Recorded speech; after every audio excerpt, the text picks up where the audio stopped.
4 incredibly powerful stories from You Are the Placebo, Dr. Joe Dispenza's book, explaining placebo and nocebo effects of how you can become healthy, happy, rich, wealthy, abundant, confident, free, anything like that. These stories are going to give you an outline so that you can gain that optimism and that ability in yourself to realize that you have the potential to do exactly what these people are doing. So before we get started, make sure you hit that subscribe button and that bell icon, just so you get notified whenever I post. So this first story is a story about a man named Nick Sitzman, and he was a notorious warrior. He was fit, he was healthy, he was perfectly healthy. There was nothing wrong with him whatsoever. He was in a train, he was working, he was part of the train crew, and effectively what happened, he went into the fridge or the freezer one morning in order to fix it, and the door shut behind him and locked, and he could not get out. There was just no way out of it. And obviously, being a warrior, Nick initially just started to panic. He got into a state of panic. No one was coming to his rescue. He was knocking, he was banging, he was shouting, he was screaming. No one could hear him, and no one came to help him. And he reminded himself, if I can't get out, I'm going to freeze to death. He planted a belief in his mind. Nick actually found a knife in the fridge and started to carve into the ground his last words. He started to write his words into the ground, into the wooden floor with this knife. And I'm gonna read out exactly what he said. It's so cold in here, my body is getting numb. If I could just go to sleep, these may be my last words. The next day, the train crew went into the fridge and they opened the door, slid the doors open, and Nick was actually found dead. And the autopsy actually revealed that the body had frozen to death. Effectively, it literally said like the body had frozen to death. That's what it was in science.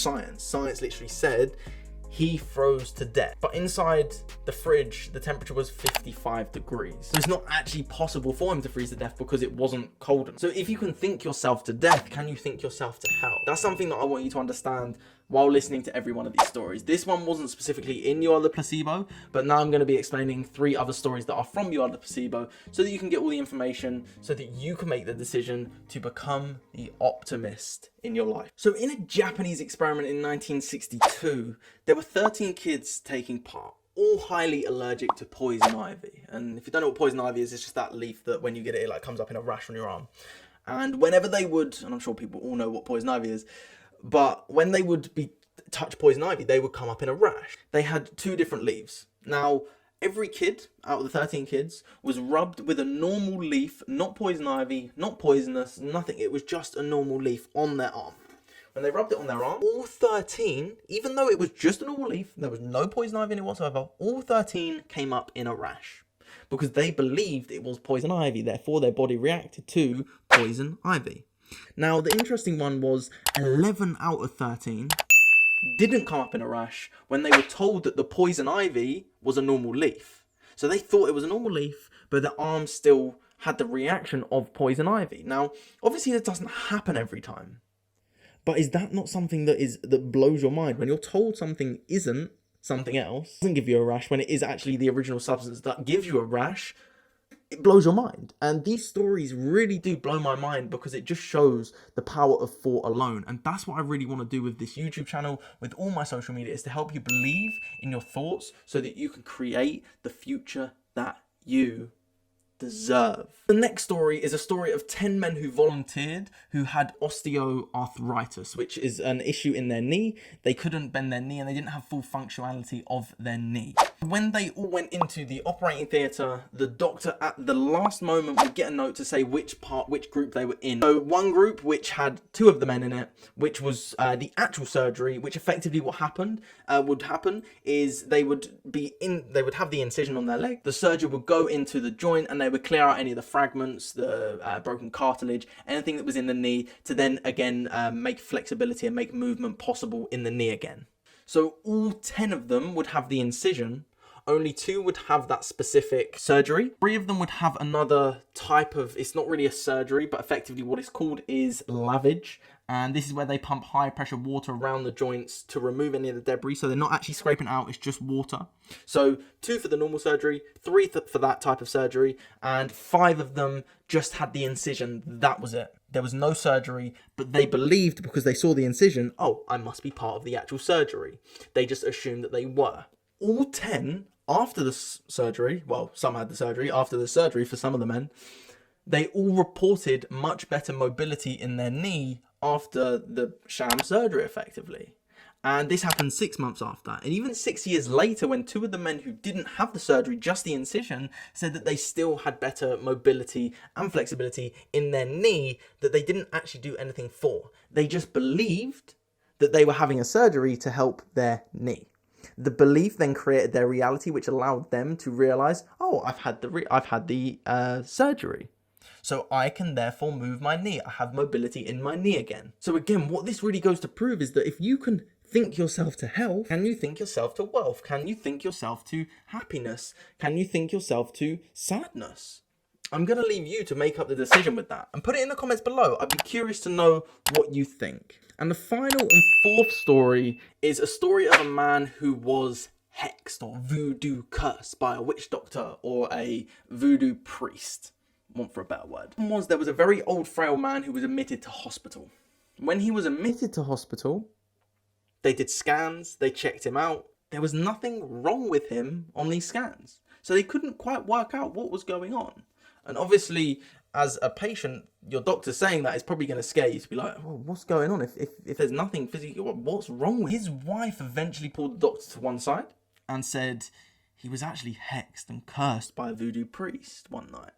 And this voodoo priest, ever since that day, he's had issues in his whole body, and he's not eating, he's not drinking, he's not doing anything, and he is just literally decaying every day, getting worse and worse, more frail. And I'm not going to go into the deep depths of this story, but the long and short of it was that the doctor just told a little white lie that convinced the patient that the hex was lifted. And I'm going to explain exactly how he did that. So the doctor said that he went to meet this witch doctor one night. He went to meet this voodoo priest one night. And he said he got it out of him. He pinned him up against the wall and he managed to get out of him. What did he do to this man? And what he said was, which again was a complete lie, but he made it a believable lie that the guy believed this. The witch doctor or the voodoo priest rubbed lizard eggs on him. And when he rubbed lizard eggs on him, they went into his stomach, they went all the way in, and all the lizards died apart from one. So there was one lizard living in his body, and it was eating him from the inside out. It was literally eating him alive, but it wasn't. So the doctor got his assistant to come in with an incredibly magical potion to get rid of this issue. And effectively, it was just a syringe with a drug in it that would just induce vomiting and just make your stomach really queasy, so he would start throwing up. He said if he was able to throw up this lizard, the hex would be lifted. There would be no more lizard in his stomach. The doctor, being a very clever and very smart man, he realized once he was nearly done vomiting the guy who had the hex, he would walk in, he pulled a tiny green lizard out of his bag, no one knew, and when he finished vomiting, he chucked it into the basin that the guy was actually being sick into. Poor lizard, bless him, covered in sick. But when he got up, he was like, oh my God, the hex has been lifted. Again, the theatrics of it, which really created the, oh my God, can we do this? Is this believable? And this is sort of how motivation comes into play. When you believe something so intensely, it's not like, yeah, I believe something. It's no, I am going to do this with 100% certainty. So he created that theatric of, oh my God, the hex has been lifted. You, my friend, are cured. And it was that theatrics of it which allowed him to believe that he threw up this lizard. He did all this vomiting. He was so absolutely drained that he actually slept just passed out and slept for 12 hours. But after looking like he was decaying, getting unhealthy, and just literally becoming a very frail old man, he lived for another 10 years because he believed that the hex had been lifted. Now, in reality, was the hex even real in the first place? Did he create a nocebo effect with the hex and then create a placebo effect, or the doctor create a placebo effect with a drug that just induced vomiting? Effectively, all he had to do was just believe that there was no such thing as the hex or the voodoo curse. And that wouldn't have allowed him to go into this issue. He wouldn't have had such an issue with this. So these stories that really do explain the placebo and the nocebo effect from You Are the Placebo by Dr. Joe Dispenza really can go to add in your belief is the most important thing ever. And I truly believe that. Now, don't get me wrong, I would agree that you can't just think you're healthy and just eat chocolate cake, because your thoughts still have to align with your action. If you just eat chocolate cake, you know that's not healthy. You know that chocolate cake isn't good for you. But on occasions, it's not going to hurt you at the end of the day. And there have actually been studies that have been done before where they've hypnotized people and they've told them that they're eating a salad when they're actually eating chocolate cake, and they've told other people are eating chocolate cake when they're actually eating a salad. And their blood sugar levels actually increase when they're eating a salad because they thought it was cake, and they dropped when they were eating a salad when they were eating the cake because they thought it was salad. So that is possible. But I truly believe that in order to align your beliefs with anything in the world, you have to align your actions with it. If you want to truly believe that you deserve success, then work more or work harder at what you do and put some effort into it. You can't just like do one day of work a month and expect to be the most successful person in the world. You just can't. You can't post just one video and expect to go viral and have millions of people loving you. Hence why I post loads of videos. And it's really about embodying the future that you want so vividly that you create a placebo effect in your mind without having to take some sort of sugar pill to remind you, okay, I'm going to reduce my anxiety, or okay, I'm going to increase my motivation. You don't need a pill to increase motivation. You don't need a pill to reduce anxiety. You can do it with your own mind. These pills that are the sugar pills are just a reminder that you have to do it. So in effect, if you want to create something in your life, all you need to do is just have an association to an action that you do, because you don't need some sort of pill or tablet, but an association to an action that creates the new state of being, whether that is health, wealth, happiness, joy, freedom, fulfillment, whatever it is.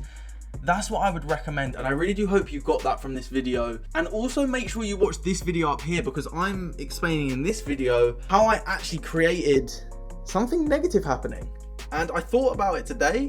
Something negative really happened, and I've only just found out literally just now. That call, it was from that call that I just got. Something negative happened, and I actually I created that this morning. Something negative happened today, and I'm going to explain it in this video up here, so make sure you go up here, so make sure you go and watch that video as well. But with that being said, have an amazing day, keep spreading love, keep spreading kindness, and so much positivity. Hey, yeah.